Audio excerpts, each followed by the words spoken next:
Okay, everybody, thank you so much for joining us today.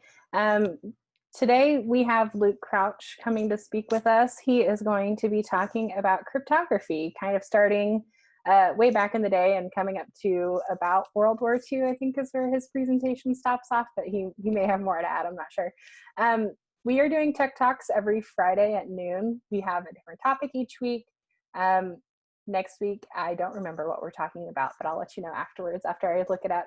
But I'm going to go ahead and pass it off to Luke. This talk will be recorded. If you guys have questions, feel free to drop them down in the chat below, and we'll have some time for Q&A towards the end. I'll also send out a link to his slides here. So if you don't, quite get everything down, expect it in your email either later today or early next week. But Luke, I will go ahead and pass it off to you. Is it working? Okay. There we go. Okay. Cool. All right, thanks. Hey, so yeah, my name is Luke. I'm a privacy security engineer for Firefox, and also involved with Techlahoma, which is a nonprofit statewide foundation to advance the grassroots technology community. And today I'm going to talk about cryptography. Yeah, like Caitlin said, from about 500 BC to about World War II is about as much as we can cover in an hour, or try to cover in an hour. We're not going to really do the math because I don't like it. It's also too easy to get wrong, and once you start getting into crypto math, people tend to try to make their own crypto, and whenever I give this talk to other software engineers, that's a very dangerous thing to try and make your own crypto. So make sure to tell other software engineers, don't invent your own crypto, use crypto that's already out there. A lot of material in this talk comes from the Code book by SINGH, which is a fantastic book, and I think we have it in the library catalog. Is that right? Yep, it's in the library catalog. So go check it out. There's a lot more details into some of the stories here. There's also on Khan Academy, a Journey into Cryptography course, which is also very good and has a lot of cool videos and things like that in it. And if you like encyclopedia type knowledge, there's the cryptography section of Wikipedia, which is very, very detailed, and lots of people arguing about the best or not best ways to do cryptography. We're going to start with what's called steganography, which is just hiding messages. And so this is sort of the earliest form of secrecy that's recorded, at least in the code book. And this is where we get our 500 BC. Started with Cesarean of Miletus, shaves heads of messengers, and then would write messages on their heads and let their hair regrow, and then those messengers would basically travel to another place and then shave their heads again, and so that whoever was on the other end of that message could retrieve it. So a pretty extreme example.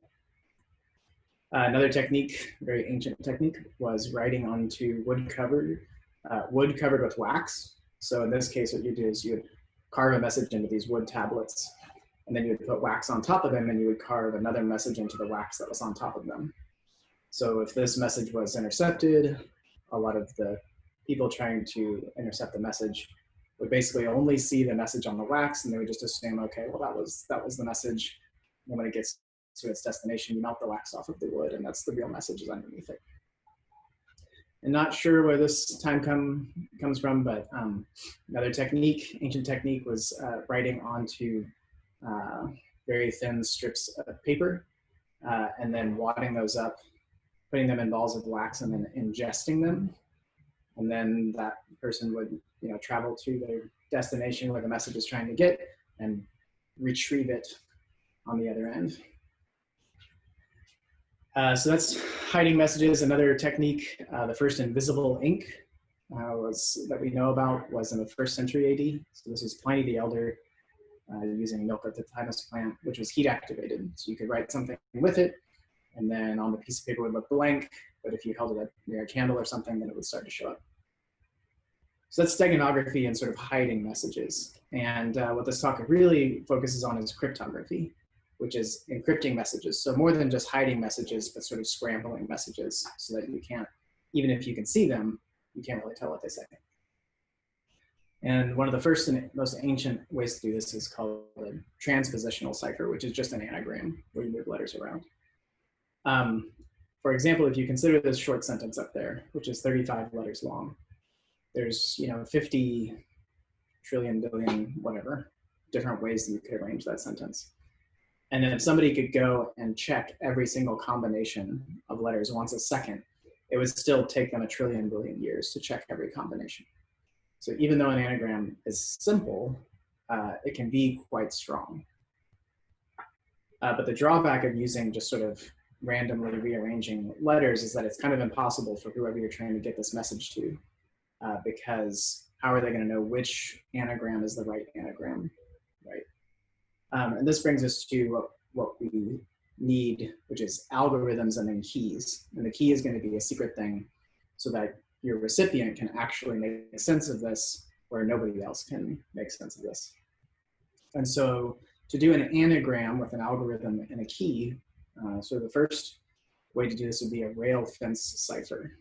And the way that this one works is you would take this message like defend the east wall, and you would write it diagonally across some number of rows. And the key is how many rows you wrote it across. So if you had this message at the top, they are attacking from the north, and you used 4 rows, it would come out as this sort of middle ciphertext there, TEKOOHRA. So this is a anagram of the real message, of the plain text message, but someone needs to know that you are supposed to write it over 4 different rows. So they would draw this grid below, and they would see that the spacing would equal out to this, and they would start to write that anagram in all of those places. And then by the bottom of this, they would recover the original message. So that's sort of a very, very first ancient, simple to understand way of encrypting a message with an anagram. And that brings us to cryptanalysis, which cryptanalysis is just sort of the opposite of cryptography, and that's how do you break encrypted messages. So if you're only given the ciphertext, how would you figure out what the plain text was? And so if you're to break this rail fence cipher, it's kind of easy, and the very most basic technique is called key search or just brute force.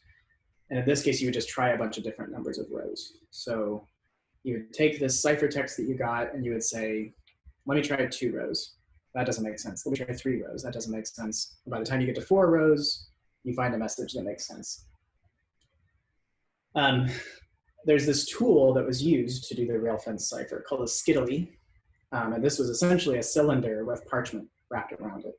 And so this gives you that transpositional cipher, that anagram, but it does it with sort of a machine. And so you could wrap the parchment around either horizontally, vertically. You could write where the letters sort of overlapped the text or the breaks in the ribbon, so then it would really be hard if you didn't have it lined up correctly. And so this, again, you just wrap the message around the cylinder. So the key was sort of the diameter of the cylinder that you used was going to be the secret. And again, if you were trying to break this, you would just try a bunch of different cylinders. So you rearrange, just try, okay, well, a 1-inch cylinder doesn't make any sense. Go to 2 inches, wrap around that. Oh, hey, now it makes sense, right? So those are anagram and transpositional ciphers. There's also substitution ciphers, and this is usually what we think of a lot. The most popular sort of conception of cryptography is where you change letters into other letters or other symbols. And one of the most ancient forms of this is actually the Hebrew at-bash cipher, which is sort of this hybrid, because at-bash actually stands for the letters first, last, second, second to last. Because the way this one works is you would have the plain alphabet, and then right underneath it, your cipher alphabet is just a reverse of the plain alphabet. So the way this would, this is actually a pretty common at-bash cipher in many places in Old Testament, where Sheshach and Babylon are actually the same thing. So if you ever see Sheshach in the Bible and Babylon in the Bible, they're actually the same place. It's just that Sheshach is sort of the at-bash cipher version of Babylon. And the thing about sort of breaking that @bash cipher is that it wasn't really meant to make things secret. It was just there for sort of like a literary delight mechanism. So it's just kind of like cool to see it every once in a while. Like memes are today, I guess. It's like the meme of its day. And then we get to the Caesar cipher, which is one of the most sort of classic and popular ciphers that a lot of people have heard of. And what happens here is you replace each letter with some other letter that is some number of positions down the alphabet. And Julius Caesar would use an alphabet 3 positions down, and Augustus Caesar used an alphabet 1 position down. So the way this would look is sort of on the top, you just have the regular alphabet, and then you, at the bottom of your cipher alphabet, is that same alphabet but shifted 3 positions to the left. And then you just substitute the plain alphabet letter for the cipher alphabet letter. And so again, if you were to break this Caesar cipher, again, it would be pretty easy with just the brute force technique because there's only 25 possible shifts. So there's only 25 variations of the alphabet. But what if we could do this non-shifted substitution cipher where we replace each letter with another letter, but instead of the key being some number of a shift, it would be some other cipher alphabet, and you could just randomly rearrange the alphabet and then put that underneath there and then just start substituting things. If you did it this way, you have 26 letters to rearrange, which gives you, 40 trillion possible rearrangements. And kind of like that first anagram, if someone could check every possible rearrangement of the alphabet once per second, it would still take them 120 quadrillion or quintillion years to check to look for every possible cipher alphabet, every possible key. So if we took this example key is up here at the top. So maybe this is how you rearranged your alphabet and you got this, and you're going to substitute all the plain letters for this letter. But the problem with this key is it's really hard to memorize, which means that if you're trying to use this to keep secrets, you're now going to have to write it down somewhere. And once you write it down, now it can get lost or stolen or something like that. And this is what we call the key secrecy problem in cryptography. So keeping the key secret is the #1 problem of cryptography, always and everywhere. Keeping your secret keys secret.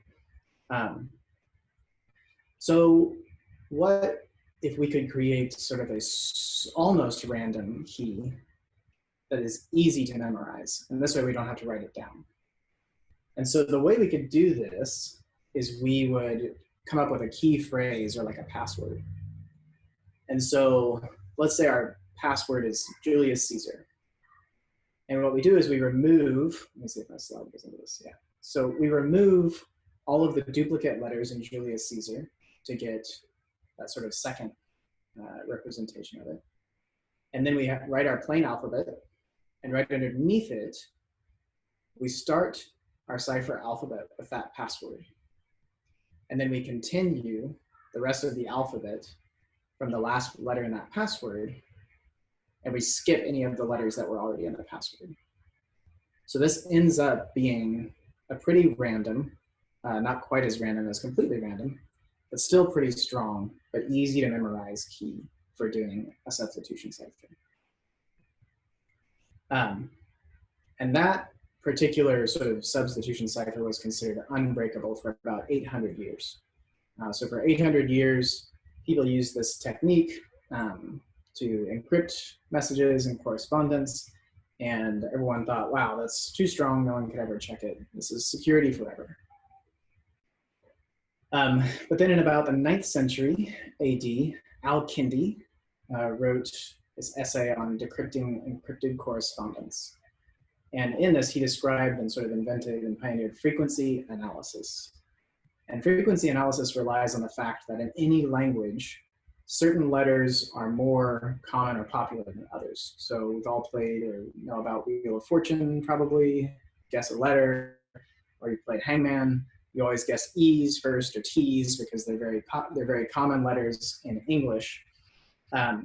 And if you know that, then you can actually look at substitutions of those letters and they'll probably follow the same frequency. So we'll do an example. If you had this ciphertext which doesn't make any sense. But if you looked at the top here, we know this is the frequency of letters in English, and the bottom here is the frequency of the letters that are in this ciphertext. So what we can do is we can say, okay, well, it looks like H and W are the most common letters in the ciphertext. So those, let's just say those are E and T. And now if we go back to the ciphertext and put that in there, we substitute the E's and the T's, we start to see things like this pop out, where this looks like it probably is a word, and it has some letter on the beginning and some letter on the end. And if you say, okay, well, maybe that's a letter. So now you know that these O's are L's, and that the U is an R. So you can go plug that in and take it back over here, and that seems to line up with your frequencies. So if you go replace all the O's and U's again, or yeah, even at the end of this, you saw letters somewhere else, maybe this is an S. And now you've seen there's this UVW in the plain alphabet, and UVW shifted to the left 3 places in the cipher alphabet. And all of a sudden you're like, oh, maybe this is just a Caesar shift cipher of 3. And if you use that, then you're like, oh, wow, there it is. There's the plain text. So you just broke that. So the second example, we'll go through it a little faster just because it's longer. But that was the Caesar shift, which is easy to break anyway. If you have this ciphertext, which is not just shifted, but completely random, you might see the frequency looks a little funny. And if you just try to do the one-to-one thing, you come up with these like AOV, TAR, OAE, those aren't real words. So what's going on here? Like, if you focus on the top 3 most frequent letters that are in the ciphertext and say, okay, these 3 cipher letters are probably one of these 3 plain letters. There's other English frequency rules that you can start to bring in, which is vowels appear before and after a lot of other letters, consonants avoid many letters. And then you can start to do other frequency analysis, like look at the neighboring frequencies. So how often do some of these cipher letters appear next to other cipher letters? You might find like, oh, okay, O avoids a bunch of letters, X avoids a bunch, but P avoids a whole bunch, 15. So let's say the P is the T, because that's probably a consonant. And so then you take some of these guesses and you apply them to the ciphertext. You're like, okay, well, OO happens twice, XX never, and we know that in English, EE is way more likely in a word than AA. So let's guess that X is A. X is also on its own, and A is on its own very often. So X is probably A, O is probably E, and P is maybe T. So we see some other letters on their own. That's probably a vowel like an I. H comes before E a lot, but rarely after. And there's a potential letter that does that. So now we've done these other frequency checks, and we're going and guessing. And we see this pop out, LHE, happens 6 times. So is there like a common English word that is 3 letters that ends with HE? And the answer is the. So now we have an L as a T. We see this other APV word pops out 5 times. And like another common 3-letter word is and. And we have the CN word needs some kind of vowel, and only U or O are left. And O is way more likely.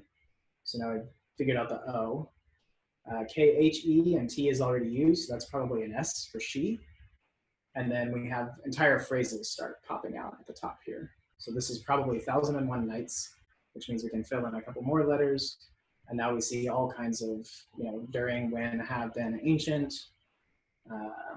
And then eventually, time for kiss. All these other words start leaping out at us in the text. So now we have basically broken the entire ciphertext. We've discovered the cipher alphabet at the top there, which is a completely random cipher alphabet. So frequency analysis was able to beat that sort of substitution cipher that everyone thought was unbreakable for 800 years. So then frequency analysis was also considered unbeatable for about 800 years. So it was just kind of thought, well, secrets are over. There's no more secrets, no more privacy. It's all dead. Like, right? 800 years, people are thinking like, wow, you can't have secret messages anymore.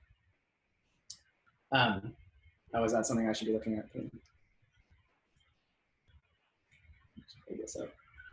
I can't see it though. That was just me saying Al Kindi really ruined the party with that essay. Yeah, yes.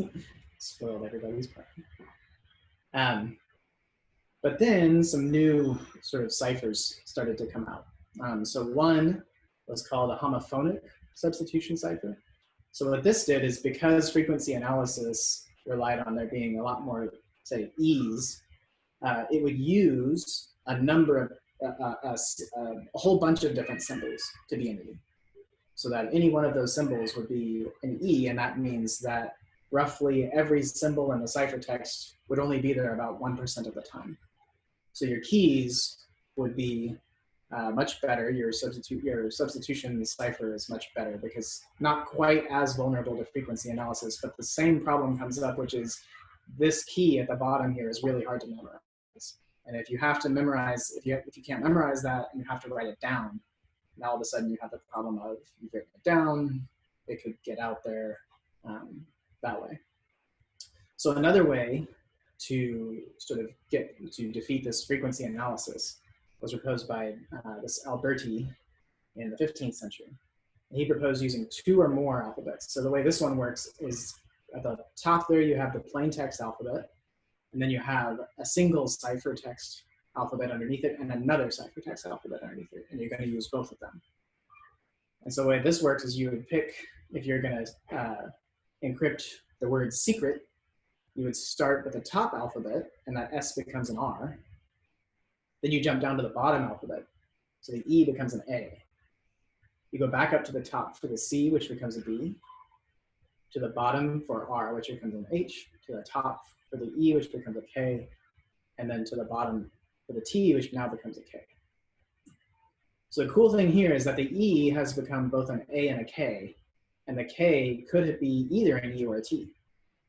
There's no way to know in the ciphertext itself. So this beats that frequency analysis stack, because it creates these false frequencies.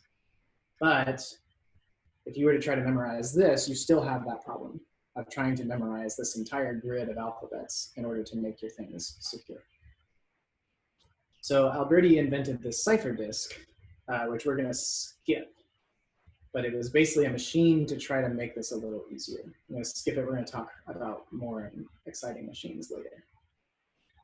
What we really want is, we want to apply an easy to memorize keyword to, like, this password thing. It would be great if we could have some kind of password and then apply that in a way to get these sort of multiple alphabets.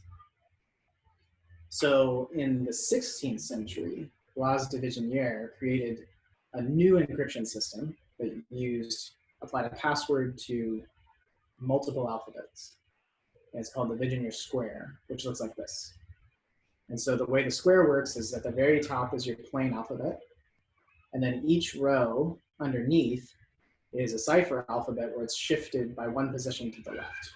And then on the next row it's shifted again, and the next row it's shifted again, and the next row it's shifted again. So you'll see like these diagonals with all the Z's, right? The Z has a nice little diagonal in there. And the way that you use this is, you pick a keyword or a password, and you repeat it across all of the text that you want to encrypt. So if your plain text is "attack from the south at dawn," you repeat the word "secret, secret, secret, secret, secret" over the top of that. And the step 1 is, you start with the cipher alphabet at the first letter of your password to encrypt the first letter of your plain text. Then you move to the cipher the second letter of your password to encrypt the second letter of the plain text. So let's do an example. So if our password is secret and our plain text is "attack from the south at dawn," we want to encrypt the A in the plain text. We jump down to the 18th cipher alphabet, because it starts with S, which is the first letter of our password. And that we see as an S. For the next letter, the T in attack, we're using the E cipher alphabet from our second letter in our password. And at that intersection, we see that this should become an X. So T becomes an X. For the next T, we're at the C letter in our password. So we jump up 2 alphabets, and that becomes a V. So already we've seen that a T has become both an X and a V. I'm not going to do it for the whole thing, but here's what would happen if you did it for the whole thing.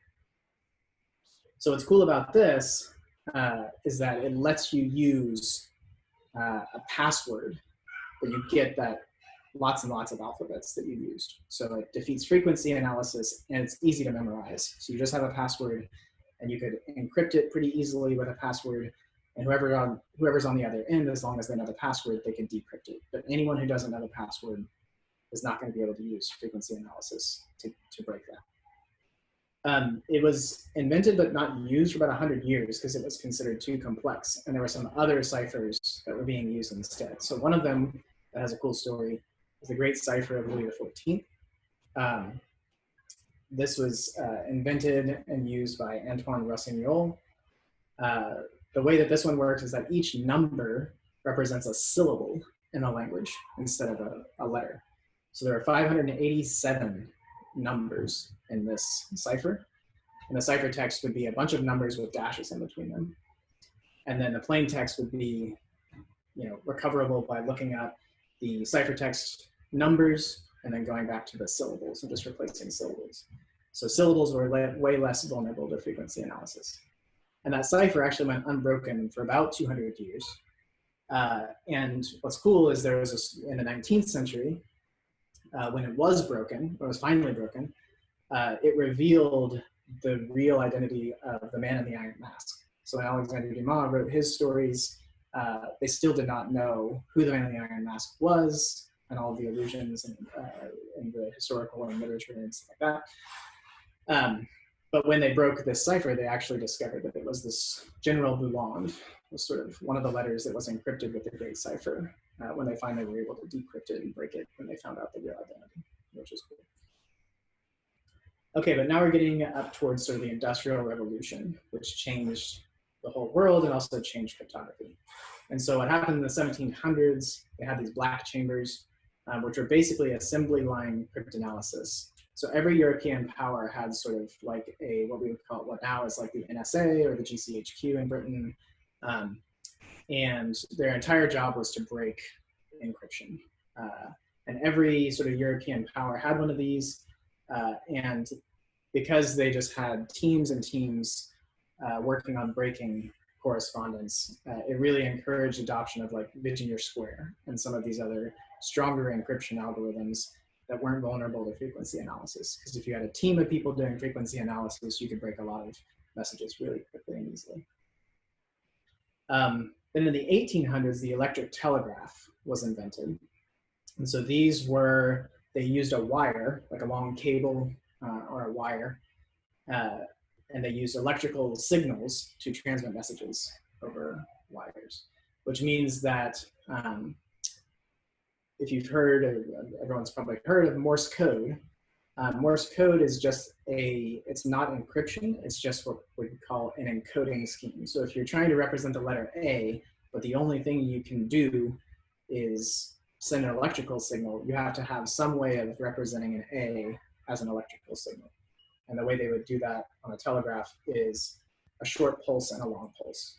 And so that's what Morse code is. It's not secret, there's nothing secret about Morse code.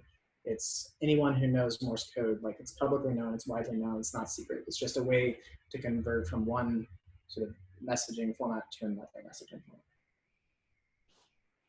And then in the 18th to 19th century, Charles Babbage broke the Vigenère cipher. So Babbage, if you're not familiar, is sort of one of the pioneers of computing. He came up with this idea called the difference engine, which is sort of a precursor to how computers might operate. But he actually sort of was an amateur cryptographer as well, and he broke the Vigenère square without using any of the sort of machinery that he was also thinking about at the time. But his technique for breaking Vigenère focused on the repeated keyword at the top. And so this has come up over and over again in cryptography, that repeating things, repetition or reusing things is always a bad idea for secrecy. So like if you're reusing your passwords on things, that's really bad. Don't reuse your passwords. But in this case, what he saw is that if you took this keyword and you repeated it across the plain text, it would create those false symbol frequencies where a T, where an E could become both an A or a K, and a K could either be an E or a T. It would create those symbol false frequencies. But in the code book, he does a great job breaking this down, that you would still find word frequencies. And so to demonstrate this, we'll take a really short keyword, like king, and we'll use it to encrypt a phrase that has a lot of repeated words, the sun and the man and the moon. And what happens here is that the word B is encrypted as DPR and then BUK, but then BUK again. So now there's a repetition. And what Babbage realized is that that word is going to be repeated when the word is displaced by some multiple of the key length. So what he would do is he would look for a repeated sequence of letters in the ciphertext, and then he would measure the space between them, and that would tell him what the most likely length of the keyword is, of the password is. So it's 4 letters long. Then he would divide the ciphertext into chunks based on every 4th letter, and then he would break each of those individually. So if you had this ciphertext and you knew it was in Vigenère square, you would spot repetitions of these words in the ciphertext: EFIQ, PSDLP, WC, like whatever. You just see that these are repeated. And if you measured the spacing between them, and then measure, so like what is a possible key that would give you all of those spaces, it's the only sort of number here that is common to all of those is the number 5. So the password here is 5 characters long. And once you know that the password is 5 characters long, you could take all of that ciphertext and break it into 5 chunks, and then crack each of those with frequency analysis. And then you'd be able to recover the plain text. So that was Babbage basically breaking Vigenère square without machinery or anything, which now all of the cryptanalysts and the black chambers were able to do that.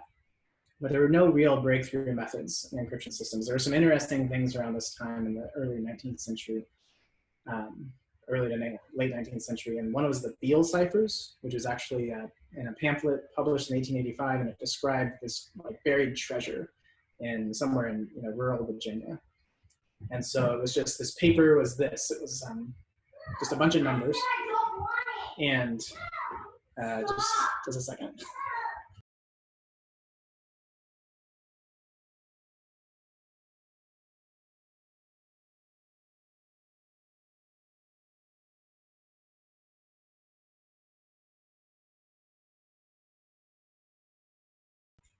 Sorry, I forgot I had to get permission to unmute myself.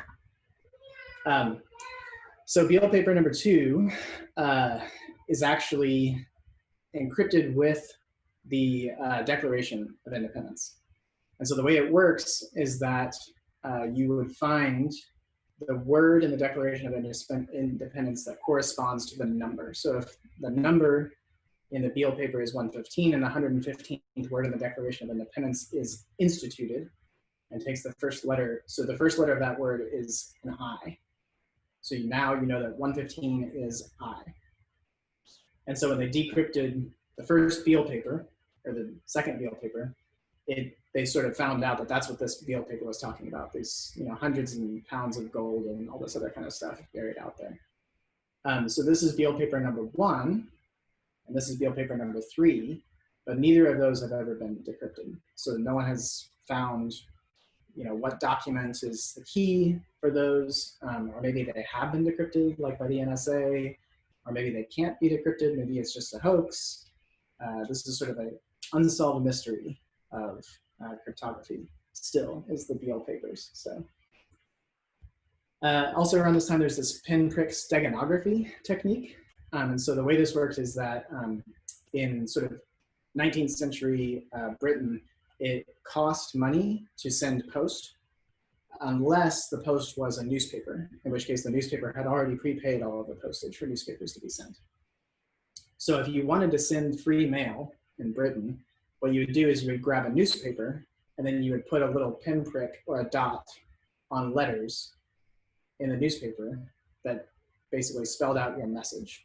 And then you would just mail the newspaper, and whoever was on the end of it would just take the letters that had the dots on it and rewrite them out, and now you've sent free mail. You just hacked the newspapers to send free mail.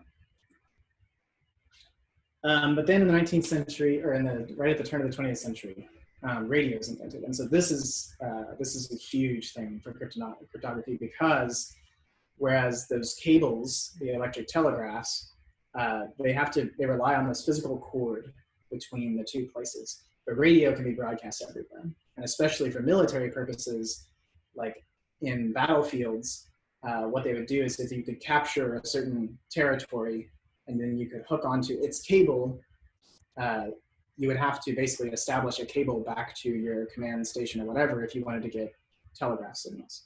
But with radio, that's completely different. Like with radio, you can just broadcast messages everywhere. So right on the battlefield, before you were even able to tap into cables or anything, you had these instant military commands going out in the battlefield while the battle's going on.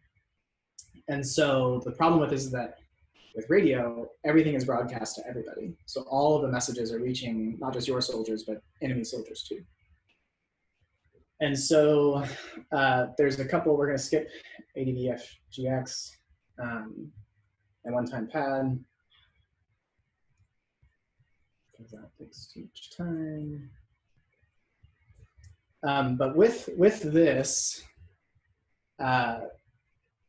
we needed a new encryption system, because Babbage had broke Vigenère Square, and now we have all of these messages that we need to send people, but they're getting to everybody. And so we need a new encryption system so that we can broadcast messages to everyone, but we can still keep them secret. And so there's a breakthrough in mechanical encryption. So if you remember that the Vigenère Square had 26 cipher alphabets. Keep that in mind, and we saw how strong the Vigenère Square is. It had 26 cipher alphabets, and that gave it its strength. In 1918, Arthur Scherbius invented the Enigma machine, which probably people have heard of if they've dug into any cryptography history sort of stuff. Pretty famous. There's even movies made about it, breaking it, stealing it, all that kind of good stuff. And so this used electrical encryption, so electromechanical encryption. So they brought the electromechanical technology and brought it to cryptography. And so what it did is it had a keyboard to type in plain text, just like a typewriter. But the magic of Enigma was that when you pushed down on a key, it would complete a circuit that would go through rotors and a reflector and a plug board. And that circuit would show on this sort of picture here on the right, you can see two sets of full alphabets. The bottom set is the actual buttons you click on, and the ones above it is what was called the lamp board. So when you would push down on a letter, one of the other letters would light up, and that would tell you, okay, you need to encrypt this letter as this. So this is the inside of one of those rotors, and you can see the green jumble of wires there is the scrambler. So this is what they call the scrambler part of Enigma. And the way this would work in sort of a simplified diagram, like I said, is you would have on the top there, if you would push down an A, the electrical circuit would be completed through the right rotor, the middle rotor, the left rotor, reflect off of the end, and then go back to the left, the middle, the right. And it would come out as a G. The security of Enigma came from using several rotors in a series, and then every time you pushed down a key, it would advance the rightmost rotor. And once the rightmost rotor advanced, turned over 26 times, that would click over the middle rotor. And then once that advanced 26 times, it would click over the left rotor. So the second time you push an A, or the next time you push an A, because the rotors have shifted, it's going to go through this completely different electrical circuit. And it's not going to come out a G anymore, it might come out a C, right? And so this has given you lots and lots of alphabets to use in your encryption. And so if you think about, there's 3 rotors, and each of them have 26 sort of wires that scramble one letter into another. That alone gives you 17,576 different cipher alphabets. And remember that Vigenère Square had just these 26. And your key for Enigma would be the starting position of each of these rotors. So you would have the rotors, like which starting position are we going to be on the rotors when we start to type this to either encrypt it or decrypt it. But 17,000 is a lot, but it is actually crackable. If you assume you could check sort of one orientation per minute, so you could grab the 3 rotors, and you could put them in the Enigma machine, and you could start typing ciphertext, and then look to see if the plain text is making any sense. If you could do that once a minute and just sort of type the first maybe 20, 30 characters, 40 characters, that's not making sense yet. Let me change the rotor to something else and try again and try again and try again. You could do that every minute. If you had one Enigma machine, it would take you 12 days to crack sort of a key, an Enigma key. And they would use a new key every day. But if you had 12 Enigma machines, it would take you 1 day to crack this. You had 12 people, you say, you start with this letter, you start with this letter, you start with it, and they all try it and do it. It would only take you 1 day if you had 12 people working on it. If you had 24 Enigma machines working on this, then you could crack it by tea time. And remember, we're talking about black chambers and cryptanalysis being done sort of at factory level scale. They definitely had the ability to do 24 Enigma machines. But then the rotors could be rearranged. So not only could they start in different positions, but you might have, the A rotor might be in the first position and then B, or it might be C, or they might switch them. So if you add 6 different arrangements, then you now have 105,000 different cipher alphabets. This is really, really, really hard to crack. So if you wanted to break that in a day, so that you could read messages with only 24-hour delay, you would take 96 Enigma machines. So that's pretty big. That's a pretty big factory floor with lots of Enigma machines and lots of sort of code breakers working on it at the same time. But then the last part of Enigma was this plug board on the front. And with the plug board on the front, what they could do is they could have sort of 6 wires, and they could, at the very end, swap one wire into, or one letter into another letter there. And so if you think of the 6 different letter switches out of 26 possible, that would add another 100 billion different possible switches that could have been done just with the plug board. So now if you multiply all of that together, the number of keys, the number of different alphabets in Enigma is actually 10 trillion. So 10.5 trillion different alphabets. And if you really, really, really, really wanted to break that, you would need 38 million Enigma machines operating in order to do it in a day. And so this is just a diagram of how all that stuff works. And so with those 3 different pieces of Enigma, a key for each day would be, for example, the plug board. You might say swap Q and W, E and R, T and Y, and then your rotor arrangement. Here, start the rotor arrangement like this, and then the first rotor needs to start at Q, the second rotor starts at C. So this is what the key looked like. And they had these big key distribution books, and there are movies made about operations that were done to steal nothing but these code books, right? Now, on top of all of that, the Germans would not use Enigma to send all of the messages for the day, for that day key. They had that day key, but they would only use that to send a message key. So now there's going to be a new key just for that message. So using the day key, they would send a new rotor orientation. So let's say they sent ASD. And so at the beginning of whatever message they're going to send, they would type ASD, ASD. And let's say it came out as QWERTY. And then whoever receives this they set their Enigma machine to the day key, and they type QWERTY, and they see ASD, ASD. So now they go to their rotors, and they change their rotors to be ASD, because that's what the rest of the message is encrypted with. And this would minimize the amount of ciphertext that's created by this day key to only 6 letters. There's only 6 letters that you can use to try and find the day key. So that means you would need those 38 million Enigma machines, but you wouldn't be cracking all the messages for the day, you'd be cracking one message. So it'd take you 38 million Enigma machines working all day, and you'd be able to break one message of Enigma. So yes, it is actually possible to do this. And the people who did it, who are sort of unsung heroes, are the Polish Bureau Szyfr, which was established in World War I to protect Poland from Russia and Germany. And because they had sort of these two really big imperial powers on either side of them, and all of the other, after World War I, oh, there'll never be another war, right? And Poland was like, okay, yeah, no, that's not going to happen. So we need to actually keep working on breaking encrypted messages. So they received photographs of Enigma instruction manual from the French, because the French were like, right, there's gonna be no more wars. This isn't like, you all can have it, do what you want with it. And from this, they were able to figure out the rotor wirings and how the code book was used. And then Marian Rajewski led a team of code breakers who focused on the repeated message keys, so just those first 6 letters. And this is really well told with more detail in the code book. But what Rajewski and his team realized that the message keys revealed letter relationships. So if you saw the first 6 letters in any particular message, you knew that L and R started as the same letter. You don't know what it was, but you know that they started as the same letter.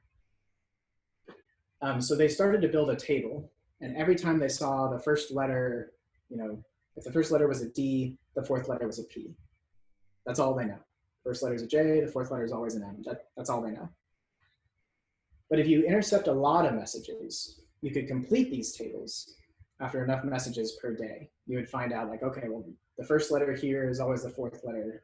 This first letter is always this, this second letter is always this 5th letter, and they still don't know what any of the plain text is. They just know that this is always true, that this is always repeated. And what they found were these sort of like loops, these chain loops. So like if A was F in the 4th position, then when F was first, it would be a W in the 4th, and then when W was first, it would be an A. They still don't know what this really means. They just see all these patterns coming out. And so they found multiple patterns, and after they look at enough different days worth of enough messages, what they realized was that the number of links in those chains, the way those things loop around, it's only caused by the rotor. It has nothing to do with the plug loop, because those loops are only caused by that stepping motion in the rotors. So what this meant is they could split the problem apart, and they could try to break just the rotor settings, which is still 105,000 possible rotor settings, but it's not 10 trillion possible day keys, right? Which is 100 billion times easier than the other problem. So what they actually did is, after looking at enough days, they used what they invented, which is called a cyclometer. And it took a year, but what they could do is for every single first 6 letters, they could type that out, and they could find out what the rotor settings were that made those first 6 letters. And so they used a cyclometer, and they created basically this huge catalog of these first 6 letters equals these rotor settings. These first 6 letters equal these rotor settings. These on and on and on and on and on. So that meant that now they had this catalog. When they intercepted messages, if they saw the first 6 letters, they could just go look up what the rotor settings were. They had already done all of the hard work to crack it once, and they kept using the first, like those first 6 letters were not changing in all of the messages.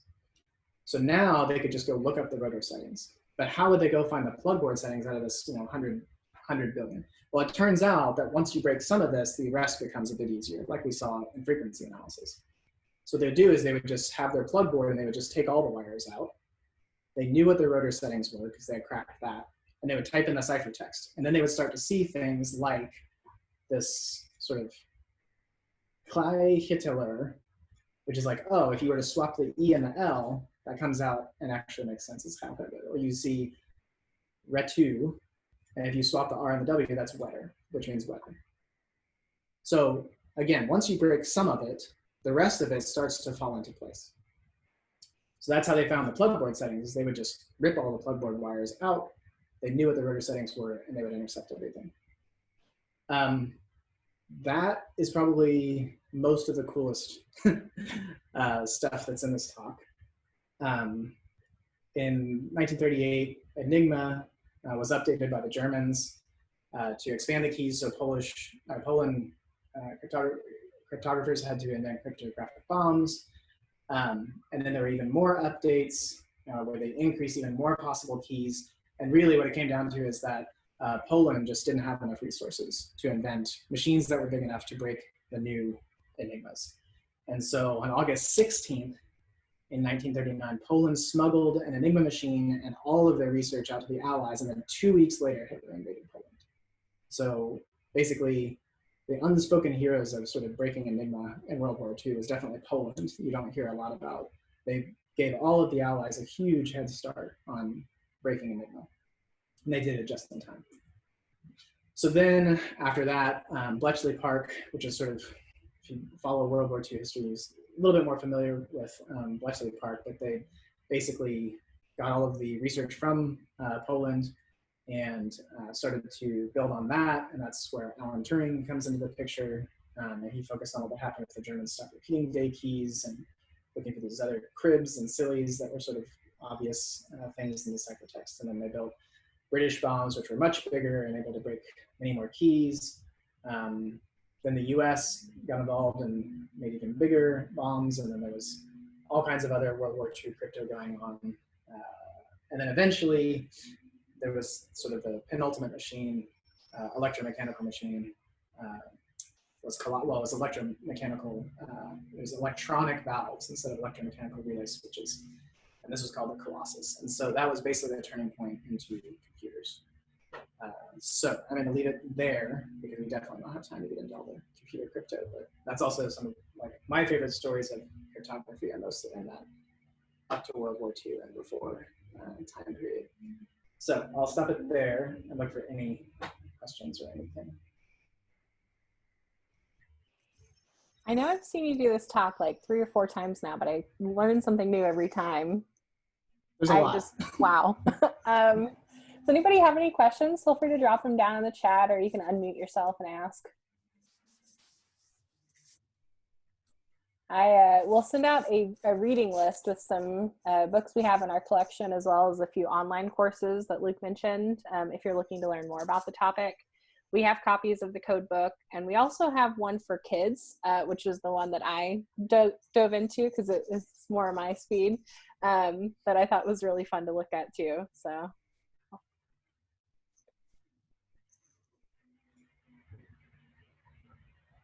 See here. Not a question, just want to let Luke know his jokes landed. He said you made him laugh out loud a few times, which is good. It's hard to know that when everybody's muted and you're kind of just talking to an empty room, so thank you. Thank you. Cool. Well, if there's no questions, I'll be on for a bit longer, but Luke, thank you so much for joining us today. Really enjoyed this, and appreciate you taking time out of your workday to come talk to us. Oh yeah, it's always a nice break. Yes. Oh, and I told everybody I would tell you what's happening next week. We're going to do a class on Introduction to Mac Computers. So if you are new to using Macs or are looking to learn a little bit more about one that you have already, we'll kind of do a deep dive of different things that Apple computers can do. It'll be a fun one.